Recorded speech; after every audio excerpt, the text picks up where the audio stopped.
ছাত্রছাত্রীদের পরিষেবা দিতে বিদ্যালয়ে বিধায়ক পাল্টা কটাক্ষ তৃণমূলের। এবার বিদ্যালয়ের ছাত্রছাত্রীদের কথা মাথায় রেখে তাদের পরিষেবা দিতে একেবারে বিদ্যালয়ে পৌঁছে যাচ্ছেন খোদ বিধায়ক। বাঁকুড়া জেলার সোনামুখী বিধানসভার বিজেপি বিধায়ক দিবাকর ঘরামি এই উদ্যোগ গ্রহণ করেছেন। তিনি সোনামুখী বিধানসভার অন্তর্গত বিভিন্ন স্কুলে পৌঁছে যাচ্ছেন এবং সেখানে গিয়ে ছাত্রছাত্রীদের স্কলারশিপের ফর্মে সই করছেন। বিদ্যালয়ে বসেই পরিষেবা পাচ্ছেন ছাত্রছাত্রীরা। বিধায়কের এই উদ্যোগকে ধন্যবাদ জানিয়েছে তারা। স্কলারশিপের ফর্মে সই করানোর জন্য ছাত্রছাত্রীদের কষ্ট করে বিধায়কের বাড়িতে না হলে বিধায়কের অফিসে যেতে হতো, ফলে অনেক ছাত্রছাত্রীকে সমস্যায় পড়তে হতো। সেই কথা মাথায় রেখেই বিধায়কের এই উদ্যোগ, এমনটাই জানাচ্ছেন বিধায়ক। সোনামুখী বিধানসভার বিজেপি বিধায়ক দিবাকর ঘরামি বলেন, ছাত্রছাত্রীদের সুবিধার কথা মাথায় রেখে বিদ্যালয়ে গিয়ে পরিষেবা দিচ্ছি। এর ফলে উপকৃত হচ্ছে ছাত্রছাত্রীরা। আগামী দিনেও মানুষের পাশে থেকে মানুষের জন্য পরিষেবা দেব বলেই জানান বিধায়ক। তবে বিধায়কের এই কর্মসূচিকে কটাক্ষ করতে ছাড়েনি শাসক দল তৃণমূল কংগ্রেস। রাজ্য তৃণমূল কংগ্রেসের INTTUCর সদস্য প্রবাল মুখার্জি জানান, এতদিন মানুষ বিধায়ককে দেখতেই পায়নি। 2021-এর নির্বাচনের পর থেকে সোনামুখীর সাধারণ মানুষকে সেভাবে তিনি পরিষেবা দিতেই পারেননি, খুঁজতে হতো দূরবীন দিয়ে। এখন যেহেতু সামনে নির্বাচন আসছে, তাই উনি নাটক শুরু করেছেন। কি হলো? আজকে মাননীয় দিবাকর ঘরামি এসে আমাদের নবান্ন স্কলারশিপের ফর্মের সই করে দিয়েছে। এতে তোমাদের কি সুবিধা হলো? এতে আমাদেরকে কষ্ট করে যেতে হলো না। উনি এসে পরে আমাদের ফর্মে সই করে দিয়েছে। ওনাকে অসংখ্য ধন্যবাদ আমাদের সকল ছাত্রছাত্রীদের পক্ষ থেকে।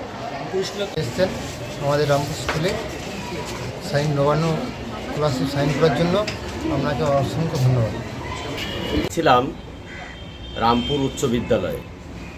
আমি কয়েকদিন আগে স্কুলের শিক্ষক মহোদয়দের আমি অনুরোধ করি, আমার ইচ্ছা প্রকাশ করি যে আমি স্কুলে এসে এখন যে স্কলারশিপ বেরিয়েছে, বিভিন্ন ধরনের স্কলারশিপ, যার সইয়ের জন্য ছাত্রছাত্রীদের আমার অফিস সোনামুখীতে সেখানে আসতে হয়, বিধায়ক অফিসে। আবার কাউকে আমার বাড়িতে যেতে হয়।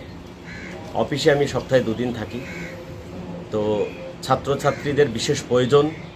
তো আমি দেখলাম যে এই ছাত্রছাত্রীরা এত পরিশ্রম করে অফিসে বা বাড়িতে কেন আসবে, আমি স্কুলে গিয়ে সেই ছাত্রছাত্রীদের পরিষেবা দেওয়ার জন্য এবং তাদের যাতে সময় নষ্ট না হয়, তাদের ঘুরতে না হয়, তাদের পরিশ্রম না হয়, তার জন্য আমি নিজে গিয়ে আজ এই রামপুর উচ্চ বিদ্যালয়ে ছাত্রছাত্রীদের স্কলারশিপে সাইন করলাম, আমার ইনকাম সার্টিফিকেট দিলাম। তাই আমি ধন্যবাদ জানাই স্কুলের শিক্ষকদের, যারা আমার আবেদনে সাড়া দিয়েছেন এবং যার জন্য ছাত্রছাত্রীরা উপকৃত হয়েছে। এই ধরনের পরিষেবা আগামী দিনেও হবে। চেষ্টা করব সবসময় মানুষের পাশে থাকার, মানুষকে পরিষেবা দেওয়ার। হ্যাঁ, এলাকার মানুষ এতদিন বিধায়ককে দেখতেই পায়নি। 2021-এর নির্বাচনের পর থেকে সোনামুখীর কোনো মানুষের কাছে উনি সেভাবে পরিষেবা দিতে পারেননি। কি ঝড়ে বলুন, কি প্রাকৃতিক দুর্যোগে বলুন, কি কালী কার্তিক বিসর্জনে বলুন, সোনামুখীর মানুষ ওনাকে দেখতেই পায়নি, খুঁজতে হতো দূরবীন দিয়ে। এখন যেহেতু সামনে নির্বাচন আসছে, তাই নাটকবাজি শুরু করেছেন। মানুষের কাছে বুঝাতে চাইছেন যে আমি আছি।